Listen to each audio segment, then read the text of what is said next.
Dobrú pamäť mala vždycky okolo veci, ktoré sa konali okolo domácnosti, záhrady, ručnej práce a také tie bežné veci, nákupy, ale ako viacej ani moc nie. Áno, pamätá si svoje meno, pamätá si nás blízkych, ale musí mať dobrú chvíľku, lebo niekedy si nás zamieňa s inými ľuďmi, ale napríklad si nepamätá mojej sestry manžela, lebo ten prišiel do rodiny neskôr, alebo nebol s ňou tak v kontakte. Deti eviduje, ako z detí sa teší, to ona mala vždycky rada deti a má z toho radosť. Ale kebyže sa jej spýtame na meno, alebo komu tie deti patria, tak ona to nedokáže identifikovať.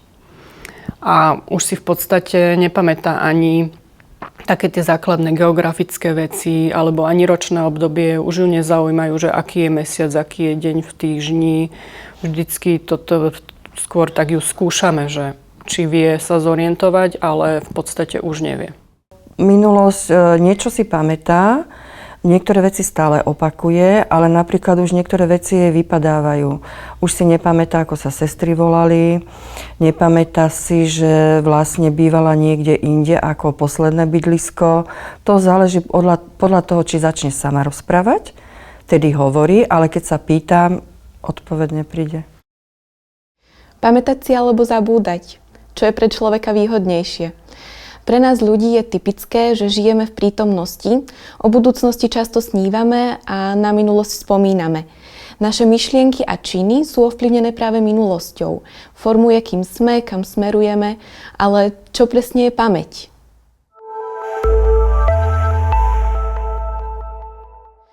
Aj keď o pamäti sa často rozprávame, ako by to bol nejaký konkrétny orgán, podobne ako mozog či srdce, nejde o nejaký hmatateľný objekt vo vnútri nášho tela. Pamäť si je možné skôr predstaviť ako neustále prebiehajúci proces, do ktorého sú zapojené viaceré časti nášho tela.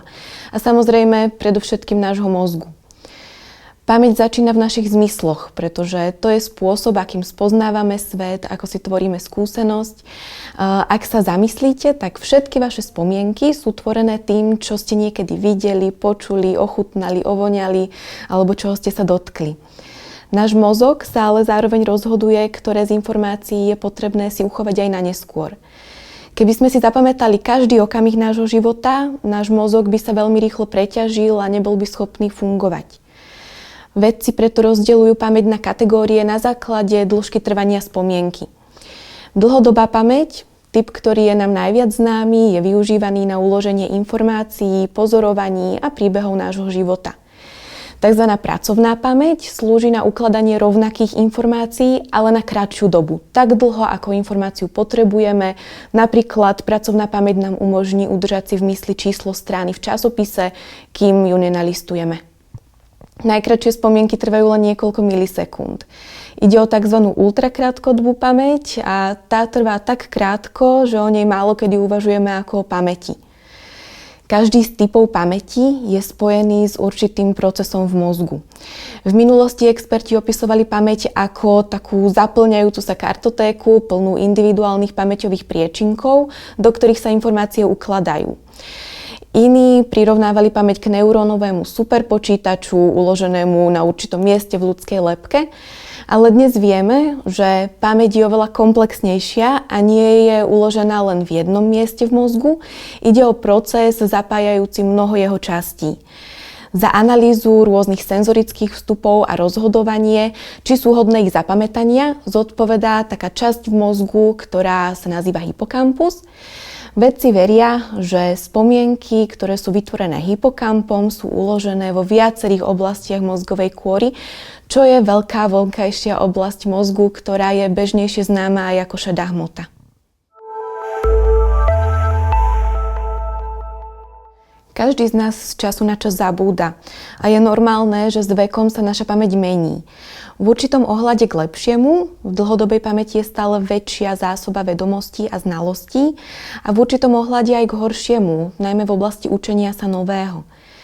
Rozlíšiť, kedy ide o bežné problémy a kedy o symptómy niečoho závažnejšieho je niekedy veľmi ťažké. Aj zdraví ľudia môžu zažívať zabúdanie alebo problémy s pamäťou v akomkoľvek veku. Je napríklad normálne, že spomienky sú pominuteľné, mnohé naučené informácie, pokiaľ ich nepoužívame, zabudneme, a to pomerne skoro potom, ako sa ich naučíme. Čo sa zdá ako taká pamäťová slabosť, ale taká nevyhnutnosť, aby sme mali priestor na zapamätanie informácií, ktoré budeme potrebovať. Normálna je aj určitá dávka takej roztržitosti, vďaka ktorej napríklad zabudneme, kam sme položili pero, pretože sme sa na to práve nesústredili. Niekedy máme odpoveď na jazyku, vieme, že vieme odpovedať na otázku, ale jednoducho si nevieme spomenúť, máme tzv. Blok. No a normálne je, že naše vybavenie spomienok a informácií môže byť tiež niekedy len také čiastočné. Môžeme mať pomýlené detaily, napríklad miesto, čas alebo osoby. No a spomienky môžu byť tiež skreslené, ovplyvnené našimi zážitkami, skúsenosťami, presvedčeniami, vedomosťami alebo dokonca našou náladou. To, kedy z každodenných problémov s pamäťou sa stávajú poruchy, závisí od takej častosti, závažnosti týchto problémov, aj od toho, ako veľmi máme pocit, že nám zábudlivosť komplikuje taký bežný každodenný život. Narastajúcu závažnosť týchto problémov si väčšinou ako prvý všimnú blízky, rodina, priatelia. Uvedomia si, že človek opakuje tie isté zážitky alebo sa pýta tie isté otázky. To je také nové správanie, ktorému je potrebné venovať pozornosť. Objavujú sa aj také vážnejšie problémy, ako je zabúdanie na stretnutie, zablúdenie počas cesty na nejaké známe miesto, ktoré dobre človek pozná, vynechávanie v platení účtov. Problémy s pamäťou, ktoré narúšajú zvládanie denných aktivít, bývajú takým prvým rozpoznateľným príznakom demencie. Demencia označuje taký súbor príznakov, za ktorým môžu stať rôzne ochorenia. Najčastejšie je to Alzheimerova choroba, ktorú ľudia najčastejšie poznajú, ale aj iné. Vaskulárna demencia, frontotemporálna demencia, demencia s Levyho telieskami. To, čo sa deje v mozgu pri týchto ochoreniach, sa v niečom líši. A preto je nutné taktiež podotknúť, že problémy s pamäťou nemusia byť vždy prvým príznakom, ale môžu to byť aj iné problémy, ktoré človek zažíva. Pri problémoch s pamäťou prirodzene myslíme na demenciu alebo na Alzheimerovú chorobu. Existujú však aj iné príčiny zábudlivosti, ktoré môžu byť súčasťou každodenného života, v akomkoľvek aj v mladom veku, a môžeme ich ovplyvniť. Ako prvý môžeme spomenúť nedostatok spánku, ktorý je pravdepodobne takou najpodceňovanejšou príčinou zabúdania. Ďalším faktorom ovplyvňujúcim pamäť sú naše emócie. Stres a úzkosť ovplyvňujú našu schopnosť koncentrácie a tak môžu zablokovať tvorbu nových pamäťových stôp alebo vyvolanie spomienok. Problémy s pamäťou môžu byť taktiež príznakom a dôsledkom depresie.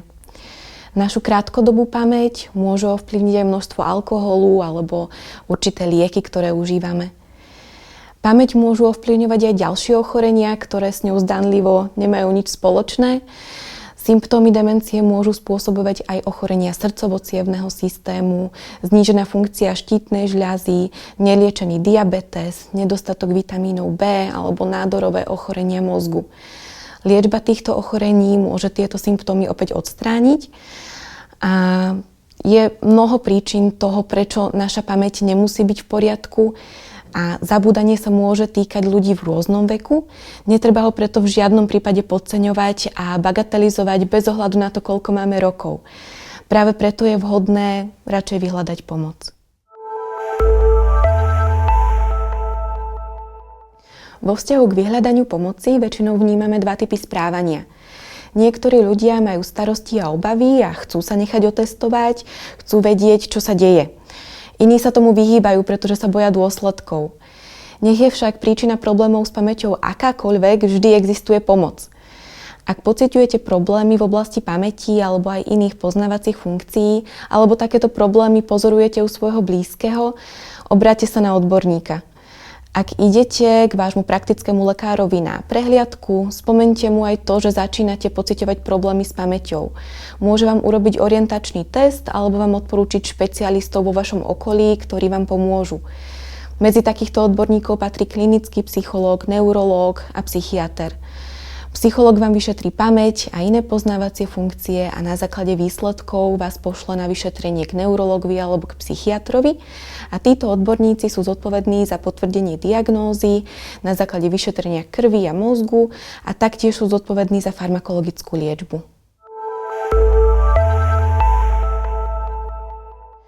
Ak sa chcete o svoju pamäť postarať, a to bez ohľadu na to, koľko máte rokov, existujú spôsoby, ako udržať svoju pamäť v dobrej kondícii alebo dokonca si ju zlepšiť. Prvou takou radou je, neprestávajte sa učiť. Činnosti, ktoré sú mentálne stimulujúce, pomáhajú aktivovať procesy, ktoré udržiavajú a stimulujú komunikáciu medzi bunkami v mozgu. Čítajte, riešte hlavolami, naučte sa hrať na novom hudobnom nástroji, naučte sa nový jazyk, skúšajte nové veci, robte ich iným spôsobom, než ste zvyknutí, pretože najväčším nepriateľom pamäti je pasivita. Druhou radou je, využívajte všetky vaše zmysly. Čím viac zmyslov zapájame do učenia sa niečoho nového, tým väčšia časť mozgu je do procesu zapamätávania zapojená. Veľmi dôležité je, dôverujte si. Mýty o starnutí a pamäti môžu prispievať k zlyhávaniu v procese zapamätávania. Ľudia v strednom alebo v staršom veku podávajú horší výkon v pamäťových úlohách, keď sú vystavení negatívnym stereotypom. Viera v to, že máte kontrolu nad svojou pamäťou, zvýši pravdepodobnosť, že si to, čo potrebujete, naozaj aj zapamätáte. Využívajte svoj mozog ekonomicky. To je takou ďalšou radou. Plánujte, organizujte, vytvárajte si pravidlá vo svojom živote, ak sa to dá. Ak nebudete musieť venovať čas zapamätaniu si toho, kam ste dali kľúče, pretože budú mať svoje pevné miesto, uvoľnite priestor pre zapamätanie si informácií, ktoré sú pre vás dôležité. Venujte čas opakovaniu. Ak si potrebujete niečo zapamätať, investujte čas do toho, aby ste si to zopakovali. Nie je dobré zopakovať si informácie mnohokrát počas krátkeho času. Ideálne je rozložiť si opakovanie na určité stále sa rozširujúce periódy. Ďalšou radou je, dodržiavajte také zásady zdravého životného štýlu, hýbte sa, dbajte na zdravie svojho srdcovo-cievneho systému, obmedzte alkohol a fajčenie. Aj toto sú veci, ktoré môžu ovplyvniť zdravie vášho mozgu a tým aj pamäti. Vytvárajte mnemotechnické pomôcky, to je takou poslednou radou. Pomôžte svojej pamäti tak, že dáte informácie do súvislostí, kategórií, vytvoríte si myšlienkovú mapu alebo inú pamäťovú pomôcku, ktorá vám uľahčí zapamätávanie. Spoznajte svoju pamäť a spôsoby, ktorými sa práve vám najlepšie učí. Naša pamäť je komplexným systémom a jej kvalita môže závisieť od mnohých faktorov. Starajte sa o ňu počas celého života a ak vás prestáva počúvať, obráťte sa na odborníkov, pretože vždy existuje riešenie.